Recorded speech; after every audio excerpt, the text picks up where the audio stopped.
When Salt arrives. When the sun rises in the village of the Ghana Empire, one miner named Pip and his wife Shalaya were having their morning breakfast of fresh fruits and rice. "May you pass the sugar?" Shalaya asked Pip.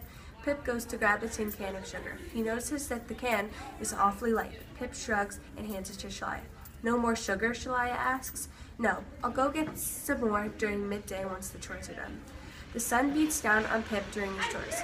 Finally, he is ready to go get sugar. Pip then travels from neighbor to neighbor asking for a cup of sugar. "No more sugar in the village?" he asked the last neighbor, being declined many times before. All the neighbors had answered with one simple word, "No." Pip then gives up and goes to seek the village leader. "Benzu, my leader, there seems to be no sugar left in the village," Pip said, exhausted. "Well, that's quite odd, isn't it?" Benzu questioned in a confused voice. "Miner Pip, I declare you to take this map and travel to the sugar mine that is deep in the rainforest." Pip looks down at the old yellow wrinkled map Benzu handed him. "I will do it. I will go get more sugar than this village has ever seen." When the sun rises in the east, bringing light to the Ghana Empire, Pip wakes. Shalaya has packed him a bag full of supplies for the long journey he will pursue. "Be safe," Shalaya told him. Pip nodded and headed out the door. Pip travels through the wet rainforest and follows the map. Pip begins to grow very tired, hot and tired.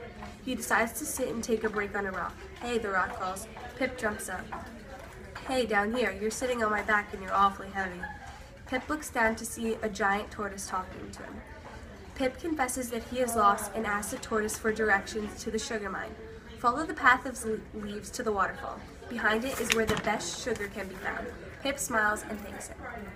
Pip finds the path of leaves and follows it. Pip sits up and rubs his head. He doesn't know what happened, but it is cold and wet where he lies. Pip looks around and sees what must be sugar. Dizzy, he gets up and starts to collect it. He climbs up out of the pit and starts his journey back to the village.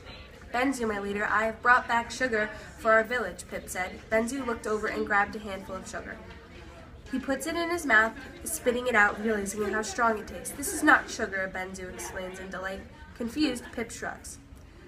"We must share this with everyone," Benzu explains.